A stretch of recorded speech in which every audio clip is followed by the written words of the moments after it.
तो इस वीडियो में आज हम लोग यूज़ कॉल बैक के बारे में देखने वाले हैं। यूज़ कॉल बैक का जो हम लोग इसे समझेंगे कि यूज़ कॉल बैक की हेल्प से हम लोग कैसे कंपोनेंट का ऑप्टिमाइजेशन इम्प्रूव करते हैं और कंपोनेंट का परफॉर्मेंस हम लोग कैसे इम्प्रूव करते हैं, उसी के बारे में आज हम लोग इस वीडियो में देखने वाले हैं।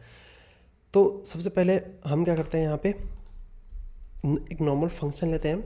नॉर्मल फंक्शन और यूज़ कॉल बैक के थ्रू हमको जो फंक्शन मिला है उसमें क्या डिफरेंस होता है उसके बारे में हम लोग देखेंगे, ठीक है। और यूज़ कॉल बैक की हेल्प से हम लोग कैसे कंपोनेंट की परफॉर्मेंस या फिर क्या बोल सकते हैं उसको, ऑप्टिमाइजेशन को हम लोग कैसे इम्प्रूव करते हैं, उसके बारे में भी हम लोग देखेंगे इस वीडियो में।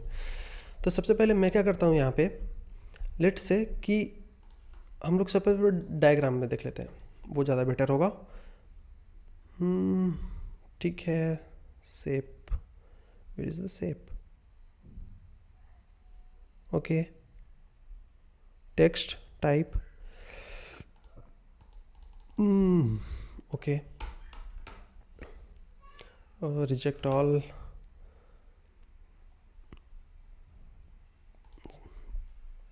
ठीक है। तो सबसे पहले मैं क्या करता हूँ, इसको ये जो है हमारा हमने डिलीट किया इसको।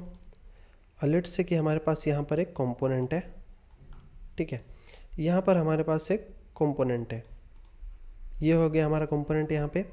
और ये कंपोनेंट हमारा क्या है, किधर है टेक्स्ट, ये रहा। तो यहाँ पे ये हमारा ऐप कंपोनेंट है और इसका मैं साइज इंक्रीज कर लेता हूँ, ठीक है। ये हमारा ऐप कंपोनेंट है। अभी ऐप कंपोनेंट में हमने एक काउंटर रखा हुआ है।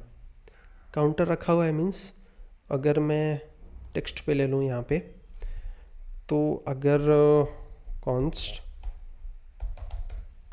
ये हो गया हमारा काउंटर, सेट काउंटर, और फिर यहाँ पे हमने यूज़ स्टेट का यूज़ किया हुआ है और इसमें के अंदर हमने 0 पास किया हुआ है, ठीक है। ये हो गया हमारा यहाँ तक। तो हमने क्या किया यहाँ पे, इस वाले कंपोनेंट में ये जो हमारा ऐप कंपोनेंट है, ये जो हमारा ऐप कंपोनेंट है, हमने इसके अंदर एक काउंटर वेरिएबल रखा हुआ है। सेट का मतलब मीन्स कि हमने यहाँ पे एक सेटर का यूज़ किया हुआ है, ठीक है, डेटा को स्टोर करने के लिए। अब यहाँ पे हमारे पास एक और कंपोनेंट है, यहाँ पे हमारे पास एक और कंपोनेंट है और ये है हमारा चाइल्ड कंपोनेंट। तो चाइल्ड कंपोनेंट, ठीक है। तो यहाँ तक हो गया हमारा कि ये हमारे पास एक ऐप कंपोनेंट है और इस ऐप कंपोनेंट के अंदर हमने एक डेटा को स्टोर करने के लिए हमने एक स्टेट का यूज़ किया हुआ है। और इसी ऐप कंपोनेंट के अंदर हमने एक चाइल्ड कंपोनेंट को कॉल किया हुआ है, ठीक है, जिसका कि नेम हमने अभी के लिए चाइल्ड कंपोनेंट रखा हुआ है। अभी देखिए, अगर ये जो काउंटर है, इस काउंटर की वैल्यू को केवल ऐप कंपोनेंट कंज्यूम कर रहा है, ठीक है। ये जो हमारा काउंटर वेरिएबल है यहाँ पे, इसकी वैल्यू को केवल ऐप कंपोनेंट यूटिलाइज कर रहा है, ना कि चाइल्ड कंपोनेंट, ठीक है। तो उस वाले केस में होगा क्या, अगर हम काउंटर में अगर किसी भी टाइप का अगर हम चेंजेस करते हैं, काउंटर में लेट्स से हमारे पास बटन है जिसके क्लिक के ऊपर हम क्या कर रहे हैं, काउंटर की वैल्यूज़ में हम चेंजेस कर रहे हैं, ठीक है, इंक्रीमेंट कर रहे हैं। तो होगा क्या कि हमारा ये पूरा का पूरा कंपोनेंट, ये जो हमारा पूरा ऐप कंपोनेंट है, ये दोबारा री रेंडर होगा। तो जब हमारा ये कंपोनेंट री रेंडर होगा तो हमको ये पहले से पता है कि जब भी कोई हमारा कंपोनेंट री रेंडर होता है तो उसके जितने भी चाइल्ड कंपोनेंट्स होते हैं वो भी हमारे उसके साथ ही री रेंडर होते हैं। तो जब हमारा ये ऐप कंपोनेंट री रेंडर होगा, उसके साथ ही हमारा ये चाइल्ड कंपोनेंट भी री रेंडर होगा, ठीक है। तो अब हम नहीं चाहते कि हमारा चाइल्ड कंपोनेंट री रेंडर हो, क्योंकि ये जो हमारा चाइल्ड कंपोनेंट है, इसका अपने पेरेंट कंपोनेंट के किसी भी डाटा से अगर कोई मतलब नहीं है। मीन्स कि अगर हमने यहाँ पे काउंटर जो रखा हुआ है, इस काउंटर का इस कंपोनेंट से कोई मतलब नहीं है, इसमें चेंजेस हो रहे हैं या फिर नहीं हो रहे, उससे कोई मतलब नहीं है, ठीक है। तो उस वाले केस में हमको क्या करना है, इस चाइल्ड कंपोनेंट को री रेंडर होने से बचाना है। री रेंडर ये हमारा बेमतलब का हो रहा है, मीन्स कि हमारा परफॉर्मेंस का अगर परफॉर्मेंस की अगर हम बात करें, मीन्स कि अगर ये हमारा कंपोनेंट बहुत ज़्यादा हेवी होता, यहाँ पे तो हमने एक नॉर्मल कंपोनेंट लिया हुआ है, बट इन रियल प्रोजेक्ट होता क्या है, हमारे पास बहुत हेवी भी प्रोजेक्ट होते हैं जिनमें हमारे हेवी टास्क हो रहे होते हैं। तो उस वाले केसेस में हमारे जब कंपोनेंट री रेंडर होते हैं तो उनकी ऑप्टिमाइजेशन में बहुत ज़्यादा इफेक्ट पड़ता है परफॉर्मेंस पे। तो उसको हम लोग कैसे कंट्रोल कर सकते हैं, कैसे अवॉइड कर सकते हैं री रेंडर को, तो उसी को हैंडल हम लोग करते हैं यूज़ कॉलबैक की हेल्प से। तो हम लोग सबसे पहले देख लेते हैं, यहाँ पे एक काम करता हूँ, सबसे पहले यहाँ पे काउंटर वेरिएबल बना लेता हूँ, const counter set counter use state हमने यहाँ पे ले लिया 0। जैसे मैंने यहाँ पे समझाया, ये पूरा का पूरा इसको देखिए, अगर हम यहाँ पे अगर हम इसको क्या बोलते हैं, री रेंडर होने से अगर हमको बचाना है इसको, तो वहाँ पे हम लोग मेमो का यूज़ कर सकते हैं। मेमो का यूज़ कर सकते हैं, वो एक अलग केस है। इसके अलावा अगर लेट से यहाँ पे अगर इस वाले ऐप कंपोनेंट के अंदर अगर कुछ हमारे फंक्शंस बने हुए हैं जो कि इस कंपोनेंट में पास हो रहे हैं, ठीक है, लेट से यहाँ पे हमारे पास एक फंक्शन बना हुआ है। अगर मैं बात करूँ यहाँ पे const fn करके, ये हमारे पास एक फंक्शन बना हुआ है, ठीक है। और ये जो फंक्शन है हमारा, वो पास किया गया है as a prop child component में, ठीक है। ये जो फंक्शन है ये पास किया गया है चाइल्ड कंपोनेंट में, ठीक है, एज अ प्रॉप के थ्रू। तो उस वाले केस में देखिए, उस वाले केस में होता क्या है, जब हम एक नॉर्मल फंक्शन यूज़ करते हैं, जब हम किसी कंपोनेंट में नॉर्मल फंक्शन यूज़ करते हैं, तो वो जितनी बार क्रिएट होता है उतनी बार उसका रेफरेंस एक नया क्रिएट होता है, ठीक है।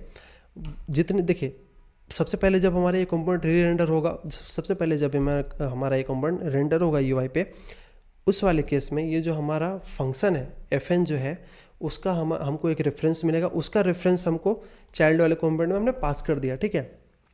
उसका रेफरेंस हमारा चाइल्ड कंपोनेंट में पास हो गया। ये हो गया यहाँ तक का। उसके साथ ही जब भी हमारे इस काउंटर वाले वेरिएबल में जितनी बार हमारे चेंजेस होंगे, उतनी बार ये फंक्शन जो है, उतनी बार हमारे ये जो फंक्शन है हमारा हर एक बार एक नया क्रिएट होगा, जिससे हमको हर एक बार एक नया रेफरेंस मिलेगा, ठीक है। जब हमको एक नया रेफरेंस मिला, तो उस वाले केस में अगर ये फंक्शन हमने पास किया हुआ है चाइल्ड कंपोनेंट को, तो जब भी जितनी बार भी हमको एक नया रेफरेंस मिलता है, उस वाले केस में हम क्या कर पाते हैं, यूज़ मेमो की हेल्प से हम उसको री रेंडर होने से नहीं बचा पाते हैं। यूज़ मेमो की हेल्प से, या फिर मेमो की हेल्प से, यूज़ मेमो तो एक अलग केस है, मेमो की हेल्प से हम इस चाइल्ड कंपोनेंट को री रेंडर होने से नहीं बचा पाते हैं। अगर मैं आपको यूआई पे दिखाऊं यहाँ पे, तो सबसे पहले हम लोग क्या करते हैं, यहाँ पे हमने काउंटर ले लिया है, और मैं क्या करता हूँ यहाँ पे कॉन्स्ट गेट न्यू काउंटर करके हमने यहाँ पे एक फंक्शन बना लिया है। और ये बेसिकली करता क्या है, अगर मैं बोलूँ तो काउंटर की वैल्यू में मल्टीप्लाई बाय 2 करके रिटर्न कर देता है, ठीक है। बस इसका इतना सा काम है। इसके साथ ही मैं क्या करता हूँ, यहाँ पे एक चाइल्ड कंपोनेंट बना लेता हूँ। तो अगर मैं चाइल्ड कंपोनेंट बनाऊँ यहाँ पे, तो कंपोनेंट्स, ये हो गया हमारे कंपोनेंट्स के अंदर मैंने बना लिया यहाँ पे चाइल्ड कंपोनेंट, ये हमारा हो गया .jsx, ये हो गया। तो अगर मैं यहाँ पे रिएक्ट को हमने इंपोर्ट कर लिया, और यहाँ पे हमने क्या किया, चाइल्ड कंपोनेंट को हमको एक्सपोर्ट भी करना है यहाँ पे बना के, और हमने यहाँ से रिटर्न कर दिया h1 को। h1 के अंदर हमने क्या किया, यहाँ पे गेट, यहाँ पे हमने किस नेम से बनाया एक्चुअली, गेट न्यू काउंटर। तो हम क्या करेंगे, यहाँ पे गेट न्यू काउंटर के नाम से डे स्ट्रक्चर हमने कर लिया यहाँ पे, और हमने क्या किया, यहाँ पे कॉल कर दिया है गेट न्यू काउंटर, ये हो गया हमारा, ठीक है। तो अगर मैं यहाँ पे बात करूँ, ये जो हो गया हमारा app.js कंपोनेंट, app.js जो हमारा कंपोनेंट है, ये क्या कर रहा है, काउंटर की वैल्यू को रिटर्न कर रहा है, लेट्स से यहाँ पे हम काउंटर की वैल्यू को रिटर्न ना करके 10 multiply by okay 10 multiply by 2 ये हमने कुछ ऐसा रिटर्न कर दिया। गेट काउंटर में जब भी हमारा कॉल होगा ये क्या करेगा, 10 में मल्टीप्लाई बाई करके 2 ये रिटर्न कर देगा, जो भी इसका रिजल्ट होगा। अब हमने यहाँ पे तो बना लिया है, यहाँ पे से हम एक्सपोर्ट भी कर लेंगे, एक्सपोर्ट डिफ़ॉल्ट चाइल्ड कंपोनेंट, और हम app.js के अंदर जाके हम क्या करेंगे, उसको कॉल करेंगे चाइल्ड कंपोनेंट। ये हो गया हमारा। इसके साथ ही हम क्या करेंगे, यहाँ जो हमारा गेट काउंटर है हम उसको पास कर देंगे गेट न्यू काउंटर। ठीक है, तो हमने यहाँ पे क्या किया है, चाइल्ड वन कंपोनेंट को हमने पास कर दिया गेट काउंटर, जो कि हमारा एक फंक्शन है। और उसके साथ ही हम क्या करते हैं, जो हमारा काउंटर वेरिएबल है हम लोग इसकी वैल्यू के यहाँ पे प्रिंट करवा लेंगे। तो उसके लिए हम क्या करते हैं, यहाँ पे h1 लेंगे, h1 के अंदर हम ये जो हमारा काउंटर है, काउंटर को हमने यहाँ पे प्रिंट करवा लिया। और इसके साथ ही हमने एक बटन लिया है, बटन की हेल्प से हम क्या करेंगे, काउंटर की वैल्यू में इंक्रीमेंट कर देंगे। तो जब भी हमारा ऑन क्लिक होगा इस बटन पे, ऑन क्लिक का इवेंट हमारा जब भी क्लिक का इवेंट जब भी फायर होगा, हम क्या करेंगे, यहाँ पे जो हमारा काउंटर है सेट काउंटर में काउंटर +1 हम कर देते हैं यहाँ पे। ये हमने इतना कर लिया। ठीक है, तो हमने बेसिकली एक बार देख लेते हैं शुरू से हमने क्या क्या है। यहाँ पर हमने एक वेरिएबल ले लिया है, यूज स्टेट के हेल्प से हमने एक वेरिएबल यहाँ पर काउंटर हमने बना लिया। काउंटर बेसिकली कर क्या रहा है, काउंटर एक नॉर्मल काउंटर है, ठीक है। और यहाँ पे सेट काउंटर है, सेट काउंटर हमारा करने का वाला काउंटर की वैल्यू में इंक्रीमेंट करेगा। और तो मैं यहाँ पे लिख लेता हूँ इंक्रीमेंट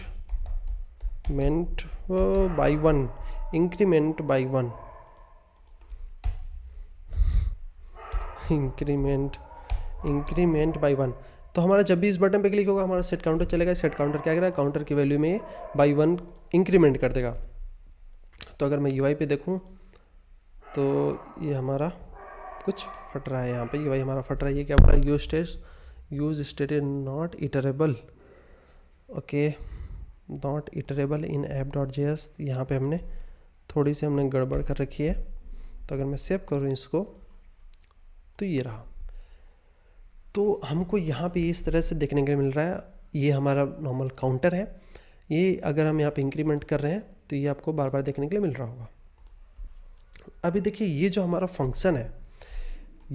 फंक्शन है, इसको अगर मैं कंसोल करवाऊँ कि ये फंक्शन हमारा कितनी बार एग्जीक्यूट हो रहा है, तो इनसाइड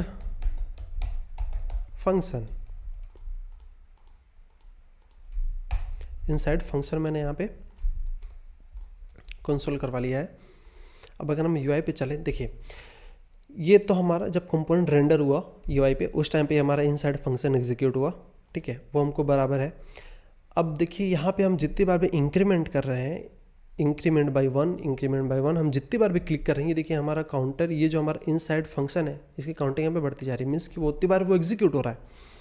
मीन्स कि ये जो हमारा कंपोनेंट है, ये जो हमारा चाइल्ड कंपोनेंट है, ये बार बार हमारा री रेंडर हो रहा है। क्यों हो रहा है री रेंडर, क्योंकि हमारा ये जो ऐप कंपोनेंट है, ये जो उसका पेरेंट कंपोनेंट है, ये जब री रेंडर हो रहा है तो ये अपने चाइल्ड को भी री रेंडर कर रहा है। तो अगर हम सोचे कि हम उसको मतलब री रेंडर होने से बचा लें, तो हम लोग क्या कर सकते हैं, यहाँ पे मेमो का अगर हम यूज़ करें, यहाँ पे मेमो, ये हमारा रिएक्ट से इंपोर्ट हो गया। उसके साथ हमने क्या किया, मेमो को ये वाला कंपोनेंट पास कर दिया। मेमो बेसिकली एक HOC होता है, ठीक है। वो क्या करता है, प्रॉप्स के बेसिस पे प्रीवियस जो प्रॉप्स होते हैं और अभी जो प्रॉप्स हैं, उन दोनों प्रॉप्स को वो चेक करता है कि अगर किसी भी टाइप का अगर चेंजेस हैं, अगर प्रीवियस प्रॉप्स और करंट प्रॉप्स में, उसके बाद अगर चेंजेस हैं तभी वो नए कंपोनेंट को री रेंडर करेगा। मीन्स कि जो हमारा कंपोनेंट होगा उसको री रेंडर करेगा, अदरवाइज वो पुराने कंपोनेंट को ही वो रिटर्न कर देता है।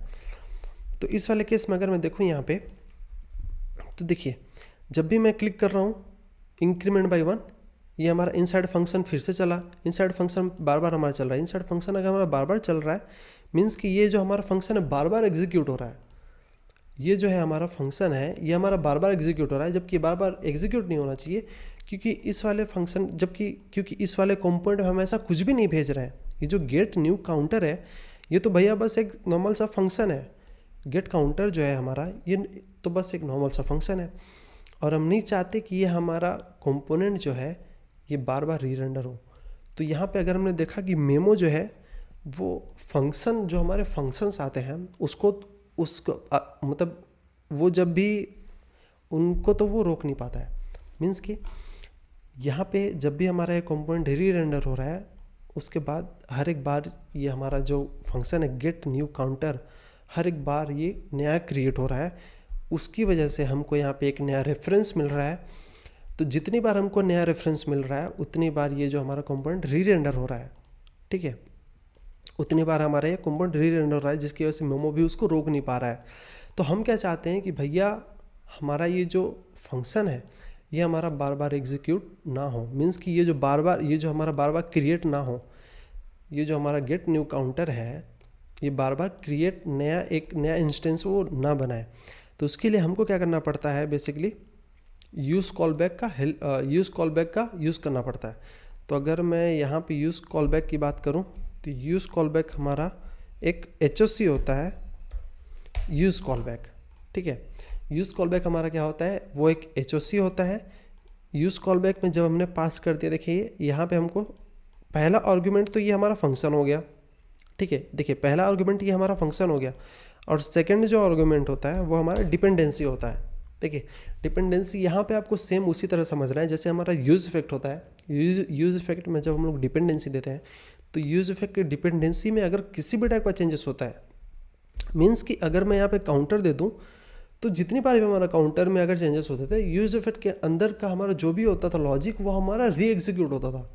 तो सेम उसी तरह से हमारा यहाँ पे है, ध्यान दीजिएगा। यहाँ पे जितनी बार भी इसकी डिपेंडेंसी में चेंज होगा उतनी बार ये जो हमारा फंक्शन है उतनी बार नया क्रिएट होगा, ठीक है। इस बात का ध्यान दीजिए, जितनी बार भी ये हमारे डिपेंडेंसी में चेंज होगा उतनी बार हमारा ये गेट न्यू काउंटर एक नया क्रिएट होगा, ठीक है। उतनी बार ये हमारा एक नया फंक्शन बनेगा। और यहाँ पे डिपेंडेंसी हम लोग कौन से बेसिस पे देते हैं, देखिए डिपेंडेंसी हम लोग उसी बेसिस पे देते हैं, ध्यान दीजिएगा। लेट्स से कि यहाँ पे अगर मैं काउंटर की डिपेंडेंसी दे दूँ,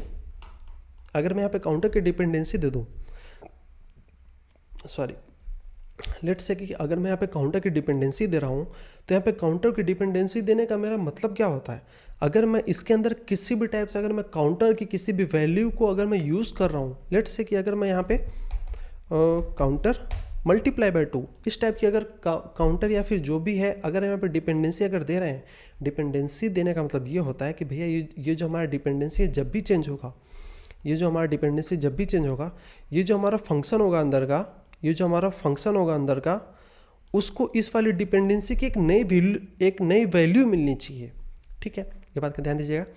डिपेंडेंसी देने का मतलब ये हो गया हमारा कि डिपेंडेंसी हमारा जब भी चेंज होगा इसके अंदर हमारा जो भी फंक्शन होगा उसको उस डिपेंडेंसी की नई वैल्यू मिलनी चाहिए, ये हो गया हमारा। इस बात का ध्यान दीजिएगा कि काउंटर इस वाले केस में होगा क्या, अगर मैं यहाँ पे काउंटर ना दूँ, ध्यान दीजिएगा, अगर मैंने यहाँ पे काउंटर अगर मैंने यहाँ पे डिपेंडेंसी खाली दिया हुआ है और हम यहाँ से रिटर्न क्या कर रहे हैं, काउंटर मल्टीप्लाई बाय 2, अगर हम क्या करते हैं यहाँ पे काउंटर को प्रिंट भी करवा लेते हैं तो देखिए हमको क्या मिलता है। तो अगर मैं UI पे जाता हूँ, यहाँ पे हमने रीलोड किया, देखिए इनसाइड फंक्शन हमको 0 मिला है और मैं यहाँ पे इंक्रीमेंट करना, देखिए काउंटर की वैल्यू तो हमारी चेंज हो रही है, काउंटर की वैल्यू तो हमारी बराबर चेंज हो रही है, इस तरह से चेंज हो रही है, बट यहाँ पे देखिए हमको किसी भी टाइप का चेंजेस देखने के लिए नहीं मिल रहा है। यहाँ पे काउंटर हमारा अभी तक 0 ही है, क्यों, हमारे यहाँ पे वैल्यू क्यों नहीं चेंज हो रही, क्योंकि जैसा मैंने आपको बताया सेम यूज इफेक्ट वाला लॉजिक है यहाँ पे कि भैया हमने यहाँ पे डिपेंडेंसी में उसको पास नहीं किया हुआ, जिसकी वजह से काउंटर की वैल्यू जब ये हमारा फंक्शन पहली बार ये क्रिएट हुआ था उस वाले टाइम पे काउंटर की जो भी वैल्यू थी वो बस उसी काउंटर की वैल्यू को वो याद रख रहा है। ये क्या कर रहा है, ये जो फंक्शन है हमारा वो बस उसी काउंटर की वैल्यू को याद रखा है जो हमारा जिस टाइम पे हमारा कंपोनेंट रेंडर हुआ था। तो हम क्या चाहते हैं कि ये जो हमारा फंक्शन जब भी एग्जीक्यूट हो, उसको काउंटर की नई वैल्यू मिले, क्योंकि भैया हमने इसके अंदर काउंटर की वैल्यू को यूज़ कर रखा है और हमको काउंटर की लेटेस्ट वैल्यू चाहिए। तो हम क्या करेंगे, यहाँ पे काउंटर को पास कर देंगे। तो जब हमने यहाँ पे काउंटर को पास कर दिया है एक काम करते हैं, इससे पहले हम लोग देख लेते हैं हमारा कंपोनेंट री रेंडर हो रहा है कि नहीं, वो तो हमने देखा ही नहीं एक्चुअली। तो अगर मैं यहाँ पे देखूँ तो इनसाइड फंक्शन अभी तक हमारा बस एक ही बार चल रहा है। हम जितनी बार इंक्रीमेंट कर रहे हैं ये हमारा बस एक ही बार ये चला हुआ है, जो कि जब वो हमारा तब चला जब हमारा कंपोनेंट रेंडर हुआ था ये पहली बार, ठीक है। और अगर मैं यहाँ से ये चीज़ हटा दूँ डिपेंडेंसी, ध्यान दीजिए, अगर मैं यहाँ से डिपेंडेंसी हटा दूँ, यानी कि अगर मैं वहाँ से सेकेंड आर्गूमेंट कुछ भी ना भेजूँ, तो ये देखिए ये हमारा बराबर से ये जो चीज़ है ये हमारा फंक्शन बार बार चल रहा है। मीन्स कि ये जो हमारा चाइल्ड कंपोनेंट है ये खुद भी बार बार री रेंडर हो रहा है ये वाई पे।